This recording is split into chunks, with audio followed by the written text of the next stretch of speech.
stops it from, so you can't record over it. Oh, You know? the things you never do with home tapes, right?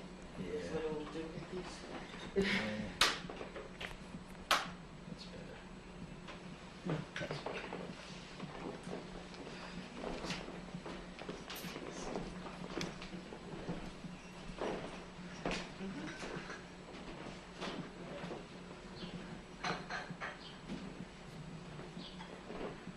Are we? Mm-hmm. I like the hard to chord, but I can't really hide it too well. It's all right. Yeah, it's okay. We're ready to go. Okay, do I have to say anything like take two or? Yeah, but I label it. You're welcome to say it if you want. Oh, no, the last time I was told to people say it. Yeah, I don't really go, because I see I label it right here. It's marked on the Uh-huh. time code. And Okay, you stick it in the machine, uh-huh. it says on time code, take two. Okay, so I don't have Yeah, to yeah, say it. yeah. That's fine. Just let me blow my nose. Yeah, sure. I thought it was a bit extraneous Yeah, anyway. You don't have to. I'm marking on the tape. Okay. Everything's fine. Okay, yeah. So, So you were in Paris and you worked for 6 months and Yeah. then you retired? and then I retired, which was just as well because my husband advanced pretty fast in this company and he became chief engineer and made more money. So I really didn't need to work.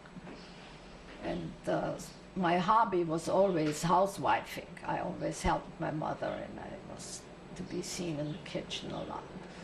And as it turned out, being in a strange city without knowing anybody, you really have no private life.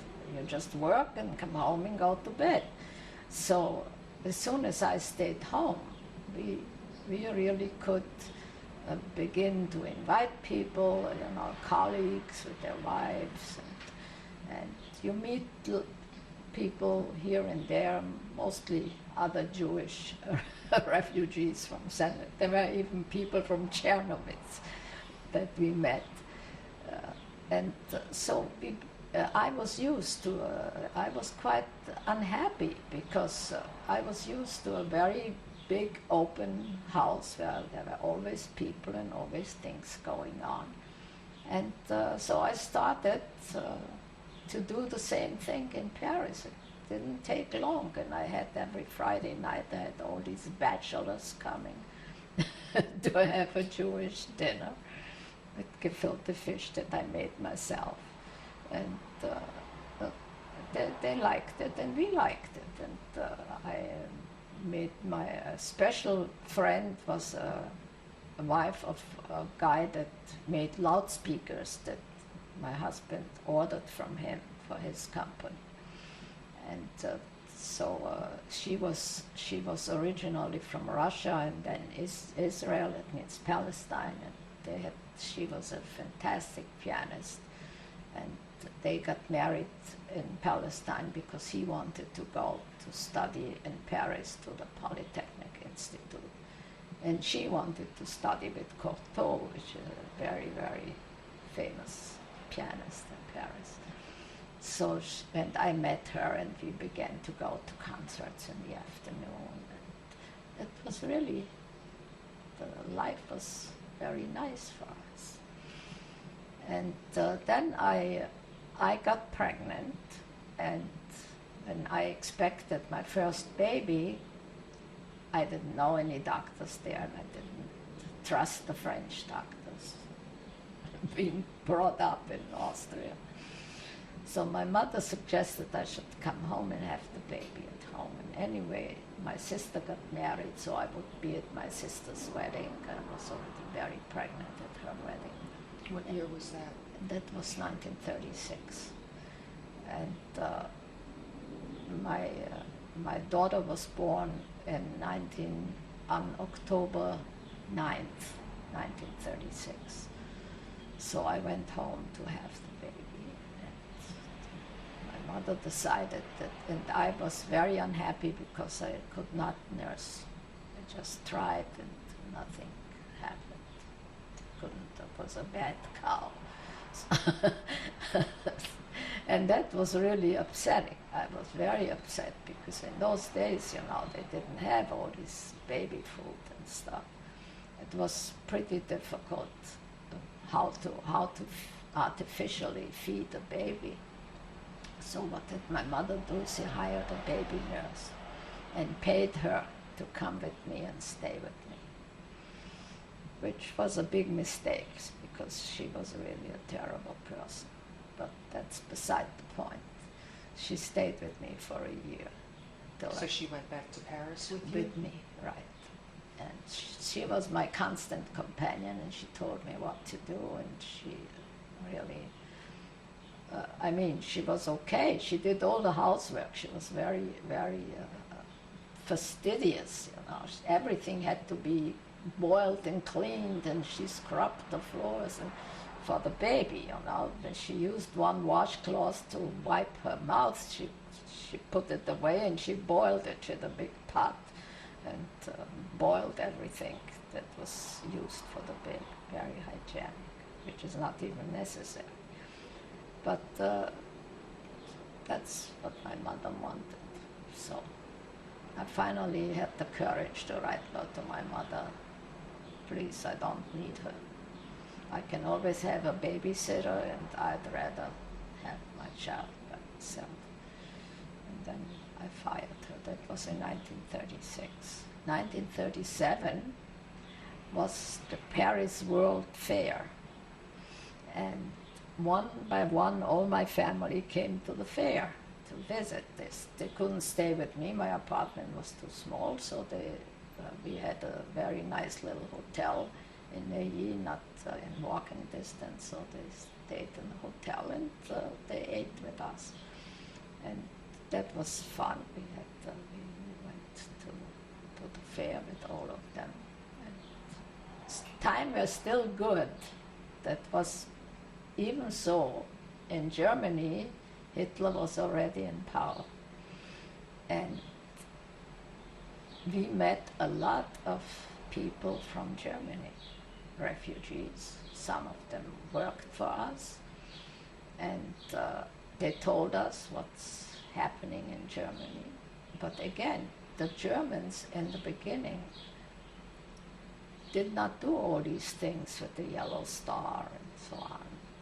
They allowed everybody out, so you could emigrate.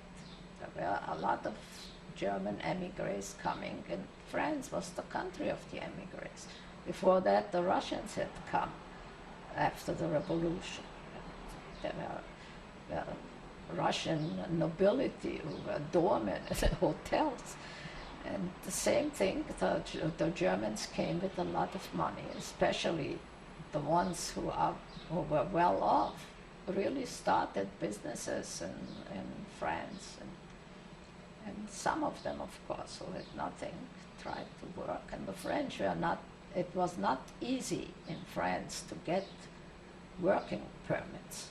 You could live there if you had a lot of money, but in order, my husband, for instance, had working papers only for a year. Every year they had to be renewed, because they always said it's just temporary. They would not give you a permanent status there, which we never had. We never got our French citizenship, even so we were there for quite a long time, and we had really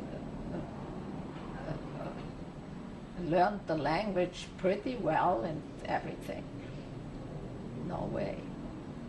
That was a special privilege that some people, maybe after 25 years, could obtain. So I still have, my husband's brother lives in France and is a citizen, so is my sister. But she married a French citizen.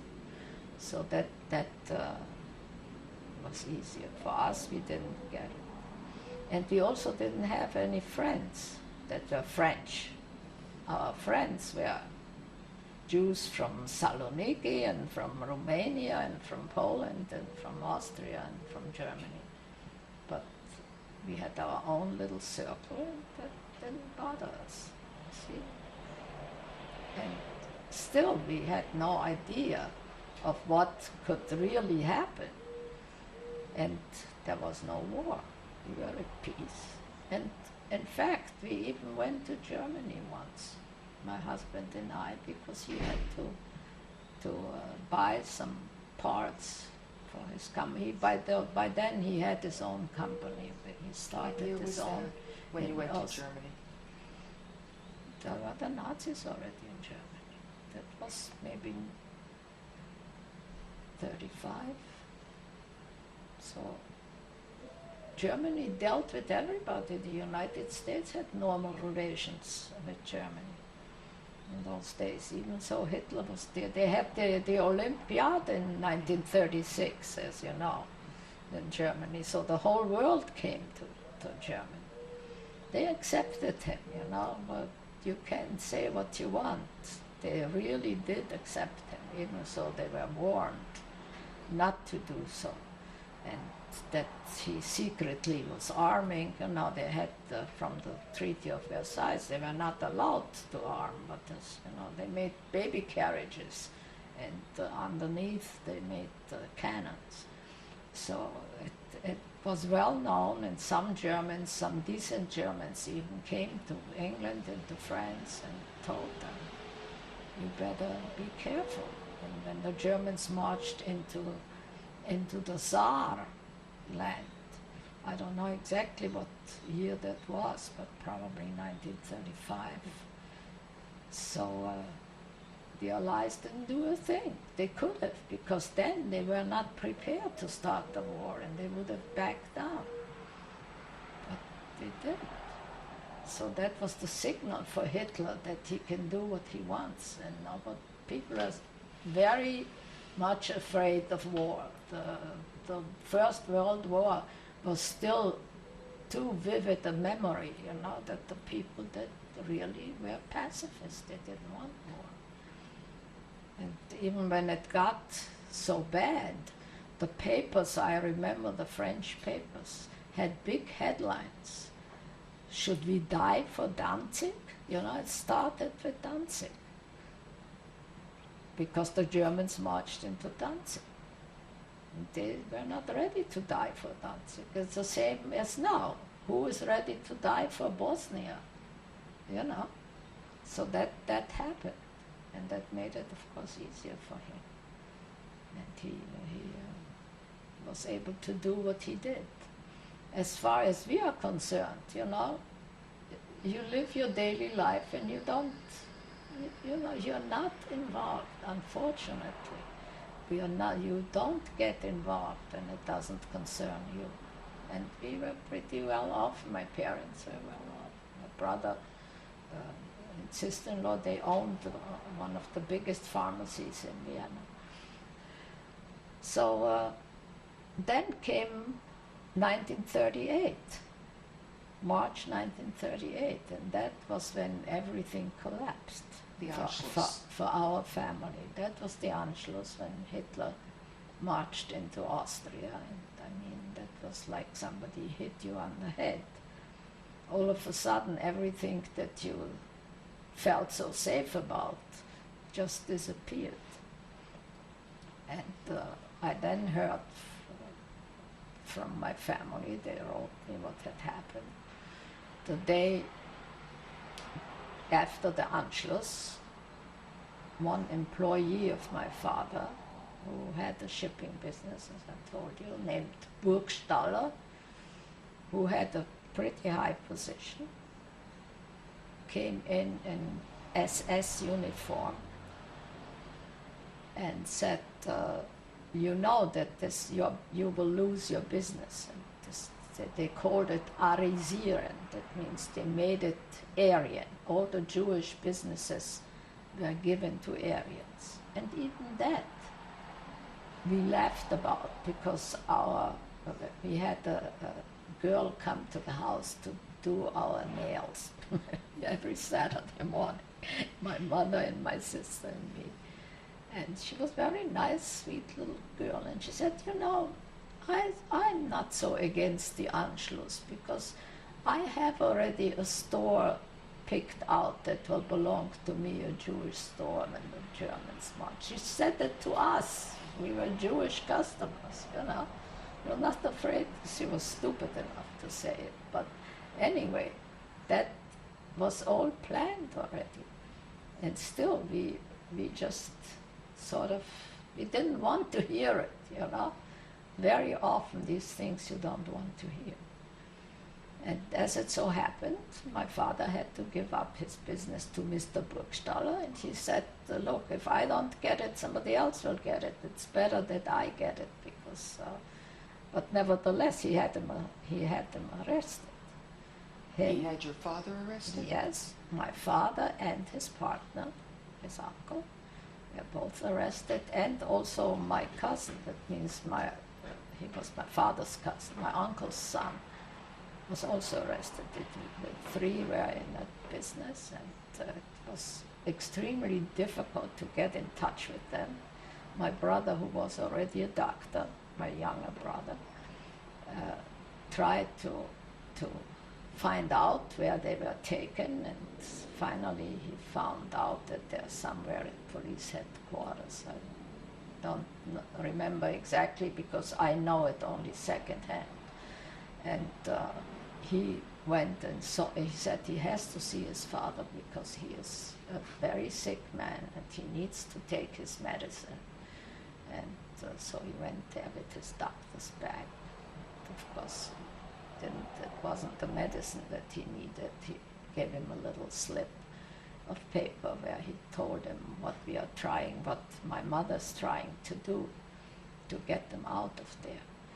And what she was trying to do is that she had to, Mr. Burgstaller, of course, knew exactly every detail of the business. And he said, I know that your husband has taken money out of the business, and that belongs to us, doesn't belong to you, and you better bring it. So she had to go around to all the relatives and scrounge, they didn't have that much. Had taken it out over the years, And of course, this was a bribe. With this way they got them, and they had to promise that they'll emigrate. They wanted them out. So you needed, of course, all sorts of things, that you don't owe any taxes, and that you have a clean record, and all this red tape that was necessary for immigration, and then they let them out. They didn't emigrate right away because they had, my mother wouldn't leave before all her children are safe, and they were all there. My sister and my two brothers. So my younger brother got out because he got a position at the University of Lund in Sweden as an assistant professor or something. And because he had some Swedish girlfriends that pulled strings there, I guess. I really don't familiar with the details, but I know that he was the only, he was one of two people who got visas to Sweden. Sweden didn't let any Jews in, neither did the other countries. They all the consulates made it clear to you that you can't get in. So this is something that is not too well known, and I can't stress it. In the beginning, everybody could have gotten out, but nobody let them in. So people believe now they could not get out. It's true. Later, in 42, but not in 38, not in 39, not in 40. It was very easy to get out. It was impossible to get in. And some countries like China let people in. So I have friends who went to China, to Shanghai. There was a whole big Austrian community in China. Then there were countries like Costa Rica, maybe Bulgaria, I think. They were they were letting people in. But how many could go there? Many went to Czechoslovakia, which was just as bad because they caught them there. But I know that it was pretty easy to get out in those days.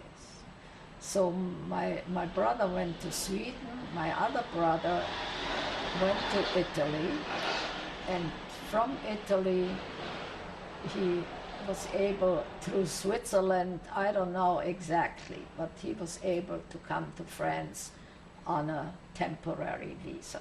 They all came just on visitors or so. And then his wife was still in Vienna. And she packed all her belongings into containers to be shipped. It was all confiscated by the Germans. They never got it. So she came later to Paris. And my sister and her husband got a visa to Costa Rica. Should have gone to Costa Rica, but they didn't. So they, with transit through France. And we could,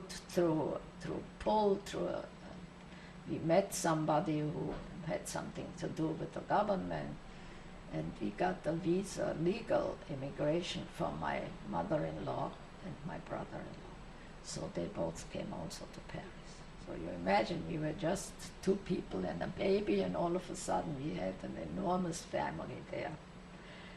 And my parents took an apartment in the same building that happened to be free, but they just furnished it with beds and just the necessities, but they didn't keep house there. So the house was my house. And same with my mother-in-law. We were an enormous family. And interestingly enough, my brother and sister-in-law had a cook, and she was Austrian, not Jewish, from the part of Austria that was most Nazi, was a Nazi nest, you know. What town you think it was? Our sister city, Graz.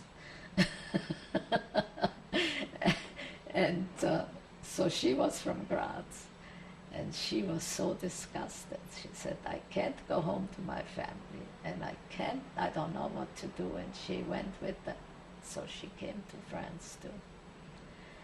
So of course they all had separate quarters, they found furnished rooms and so on, but their little girl stayed with me. So I had just one child, one little girl in 1938, that was Hannah, my oldest, and my brother's little girl, Judy, 1 year older than Hannah. The two little girls slept in my little girl's room. We had two cribs. We had the little crib that she had as a baby, so she had to go back to her little crib because the big crib was for Judy, for her cousin. And so from then on, the kids grew up they were always together. They were like sisters. And then the French decided that there are too many Jews in Paris, too many refugees, they said. And whoever came, they didn't allow them to stay in Paris. They said, you can stay in France, we can't do anything about it, we're not going to send you back. But they showed you a big map and said, pick a city. So my brother, who now lives here in this building, and my sister, my brother went to, I think, Rennes, in the north of France, and my sister went to Nantes in the Bretagne with her husband. But my parents could stay, since they were my parents. So they're dependent on me, so they could stay. And that was in 1930, it became 1939. My parents were the last ones to come. After then they sold all their belongings there in their apartment, and they came. in 1939, I got pregnant with my second child. And so we decided we really need a vacation, and we decided to go to the Bretagne because, first of all, my sister was there. She was in Nantes, and so she had met a very nice French guy, Mr. Rabinovich, and he worked there and he lived there and he knew the area and everything, so he recommended a little hotel in at the seashore in a place called La Bernerie. So we went there on vacation, my husband and I with my little girl. And the rest of the family stayed in Paris. And that's when things got very bad, because 1939, August 1939, there was already a rumor of war. The Germans had in the meantime taken Czechoslovakia. And so my husband said it would be safer when everybody comes to the Bretagne, because Paris would be the first thing they will bomb when there should be a war. So this nice Mr. Rabinovich found us a house in La Bernerie, and so we left the hotel and my parents came and my sister, and we lived in La Bernerie for just a month or so. And then France, they marched into Poland, and we heard it on the radio, and we were absolutely devastated, because who wants war? And France declared war on Germany, and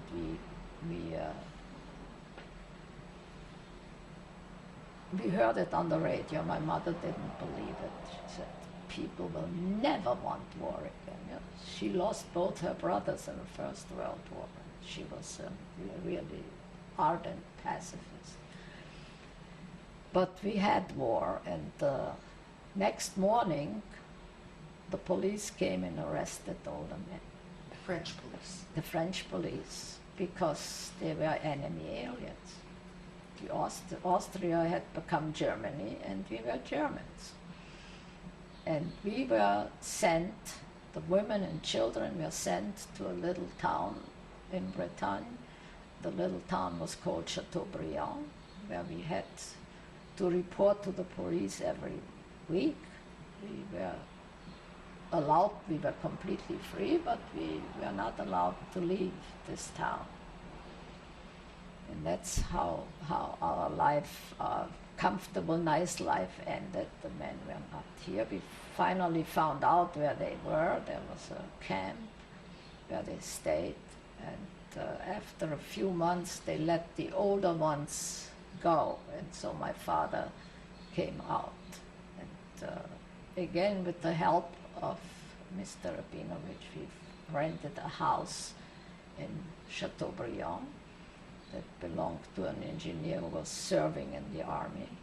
And his wife and children had joined her family, so they rented the house, which was very primitive, no running water, and an outhouse at the other end of the backyard.